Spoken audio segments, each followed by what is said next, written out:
Hi, and welcome to Cutting Through. I'm Mitchell Plitnick, the president of Rethinking Foreign Policy and the editor of Cutting Through.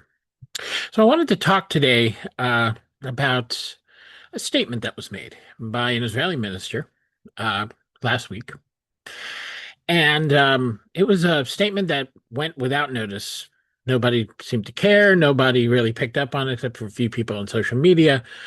And that was interesting, I think, because when other people have said the same thing, it has been a very, very big deal. And I think that's something that we need to take some note of. So the person who was speaking was Eli Cohen, and he is the Minister of Energy and Infrastructure in the current Israeli government. And here's what he had to say. Land of Israel for the people of Israel, applying Israeli sovereignty in Judea and Samaria, which is the way uh, uh, the religious and right-wing phrase for the West Bank.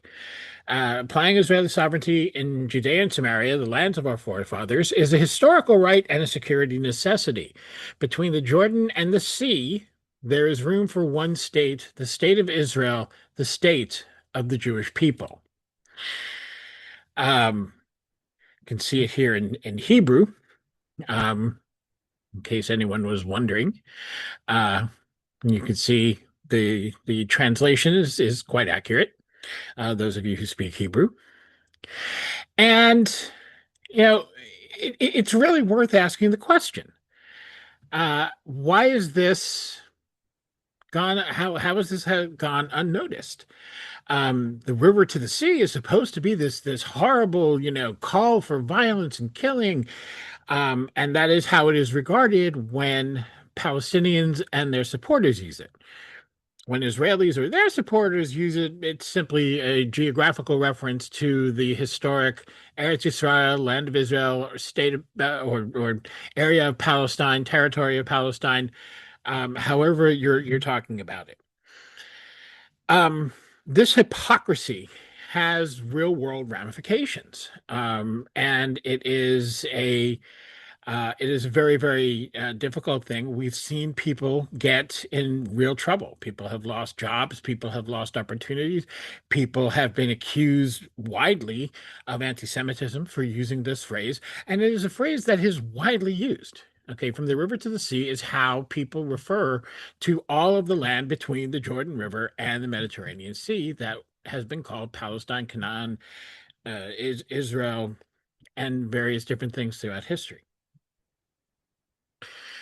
Um, we can look just at one example uh, where we can see that Rashida Tlaib, Congresswoman from Michigan, she got censured for saying from the river to the sea. And she explained herself, I think, quite eloquently in this tweet at the time. From the river to the sea is an aspirational call for freedom, human rights, and peaceful coexistence, not death, destruction, or hate. My work and advocacy is always centered in justice and dignity for all people, no matter faith or ethnicity. Now, people can talk about what they think it means and how they feel about this phrase.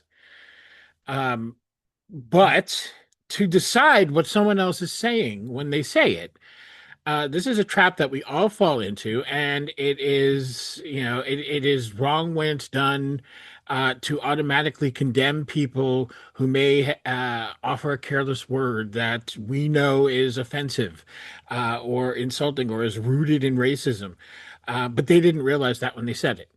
Um, and equally, we cannot, you can't decide what someone else means, especially by an innocuous phrase like "from the river to the sea," which is, obviously a descriptive of a piece of land.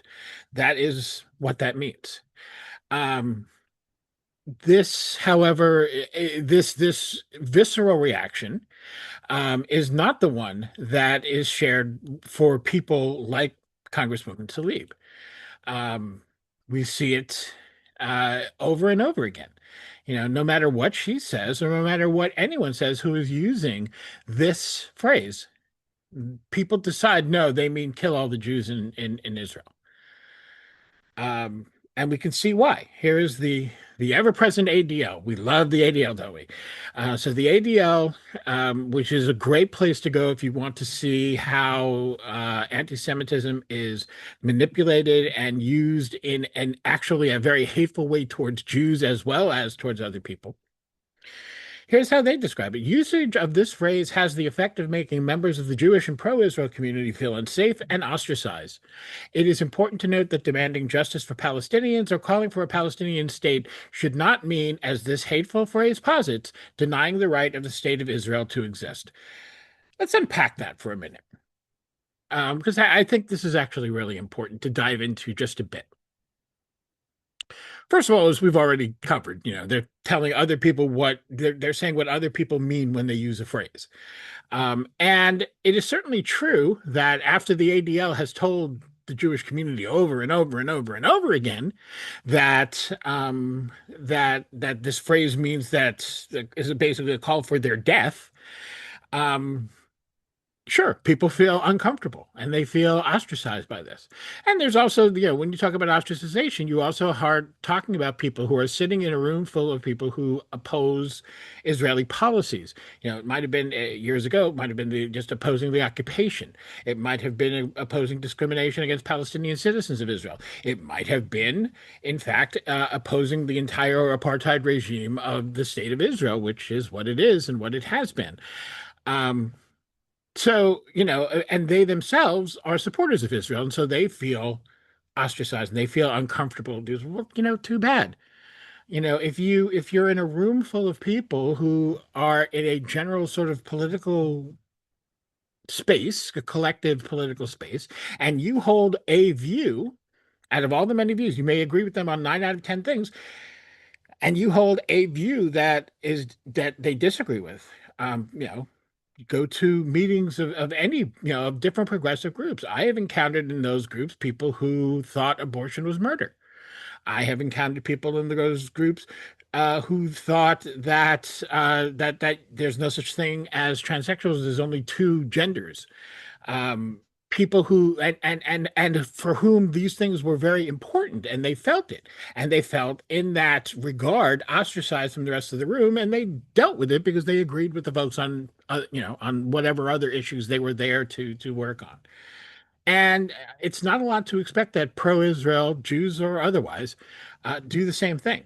It is complicated, and I've written about this in the past, and you can find it on in Cutting Through, um, where I've discussed the idea that, yes, I understand that for some people, their very Jewish identity is sadly wrapped up in the state of Israel, which is a terrible thing about is, I mean, if you study particularly the Nevi'im, the books of the prophets, it's as anti-Jewish a concept as you can get, not to mention, a certain sense of idolatry, but that's another subject.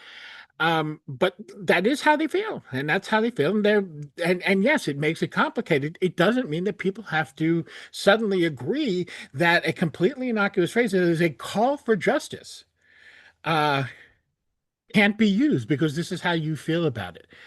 And I think it's particularly important to note, first of all, that the ADL decides that this is a hateful phrase. So they're not actually, they make this sound like, well, we're going to, we're really liberals and we understand you really may not mean it this way. But then they said, yes, you do mean it this way, as this hateful phrase posits, as they say here.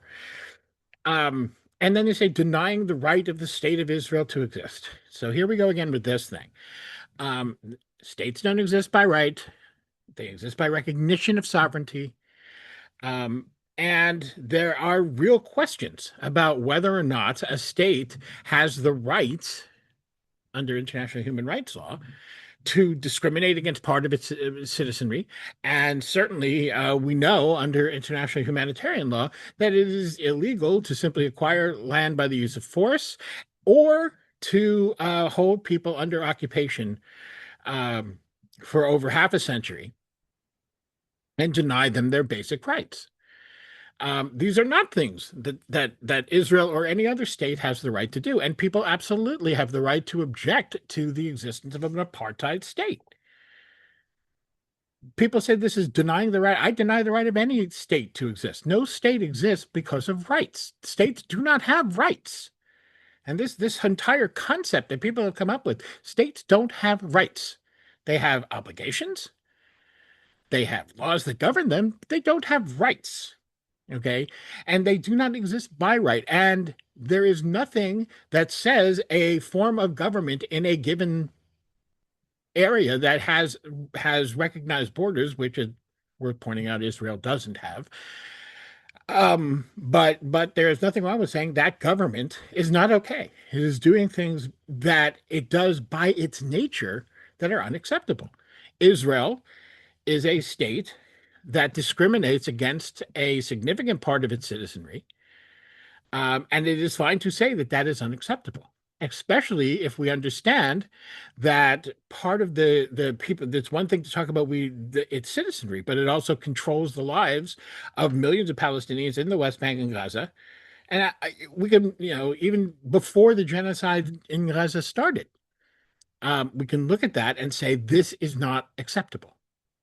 And we can also say this is the inevitable outgrowth of an extreme form of nationalism, which is what Israel was created out of, and which operates very, very powerfully today in Israel.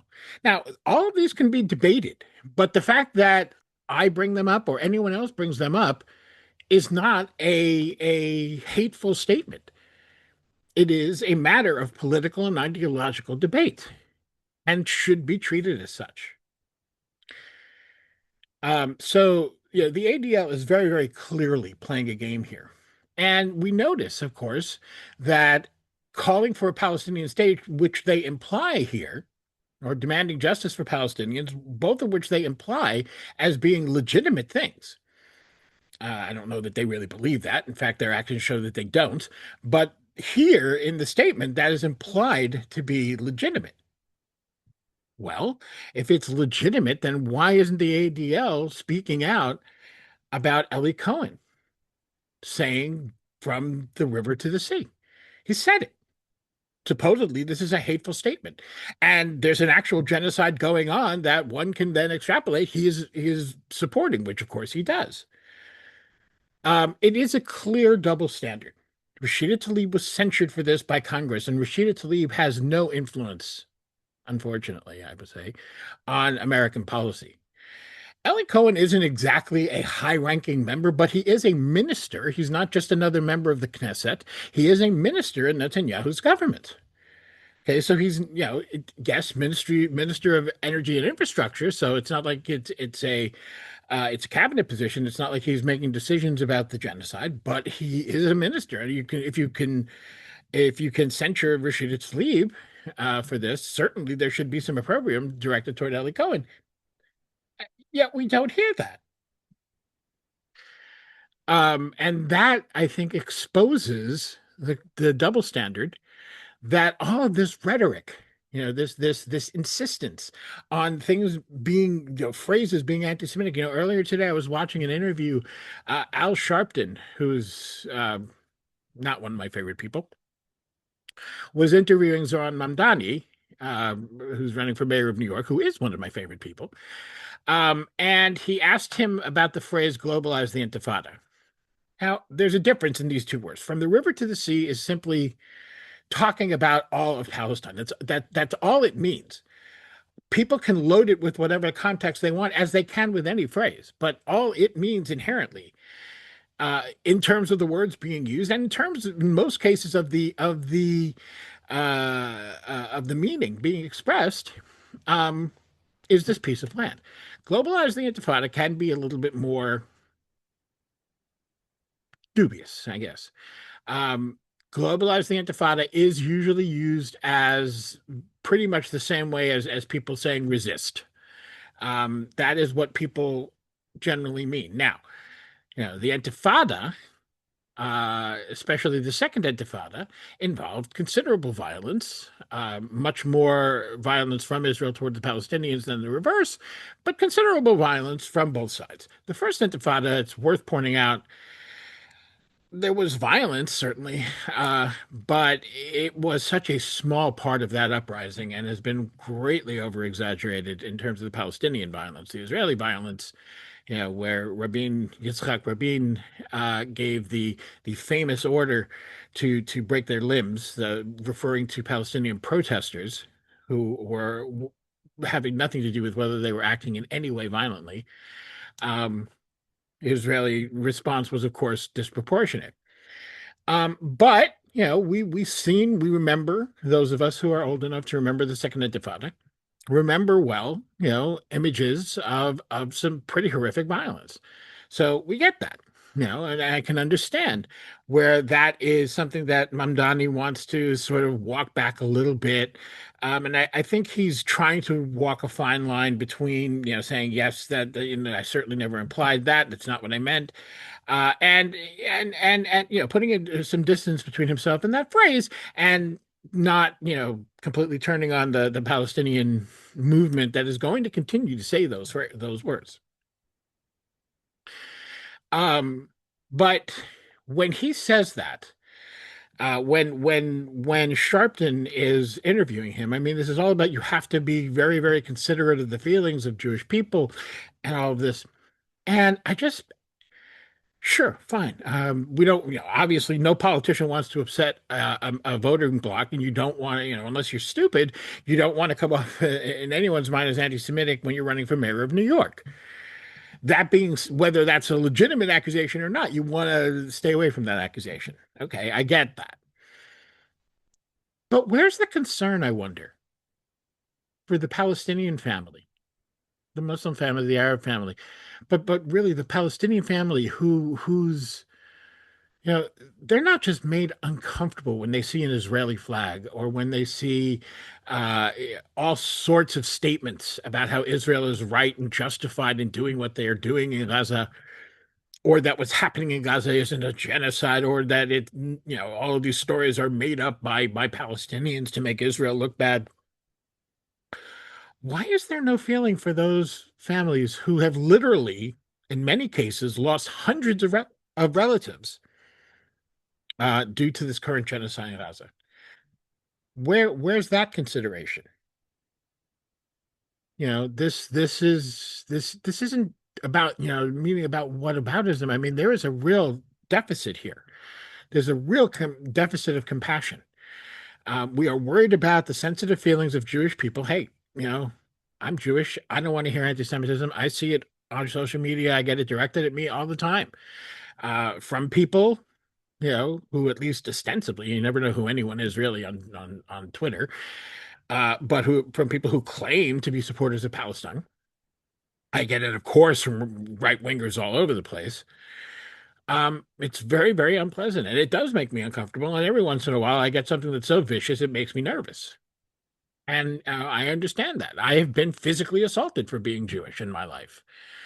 Um, I get those feelings very much. But what's happening right now to people in Palestine is being felt here by their relatives and by their friends. And that's a real thing. That's not just about feeling uncomfortable. That's a real thing that they're going through right now, that they're dealing with right now, that they're helpless to do anything about right now. Where's the compassion there? Where, I ask you, is the criticism of Eli Cohen for clearly, in his case, I mean, this is not a matter of debate. It isn't open to debate. He says what he says, and he makes no bones about it. He says it with, complete openness. He says quite clearly, applying Israeli sovereignty in Judea and Samaria, the lands of our forefathers, is a historical right and a security necessity. There is room for one state, the state of Israel, the state of the Jewish people. Now, you want to argue that in that state, Palestinians can live as, as citizens? Well, first of all, let's do that. Let's do the one person, one vote rule in all of historic Palestine. How does Mr. Eli Cohen like that? Well, we will see. I doubt that is an idea he would get on board with. But let's be honest, we know exactly what he's saying here. He's not being ambiguous. He's saying the nation state of the Jewish people which has a law that says it is the nation state of the Jewish people that privileges Jewish people above other people by law, is the only state that can exist in all of this area, all of the area between the Jordan and the sea. He makes it clear. He explains that this isn't ambiguous. This is clear. And yet somehow it passes with no outrage. But when Rashida Tlaib said it, as a call for justice, as a call for equality, and as a call for freedom, she gets censured. We need to think about that. We need to think about these reactions from legacy Jewish organizations, and we need to think of the reactions from each and every one of us. So I hope you think about that, and thanks for listening, and I will be talking to you again very soon.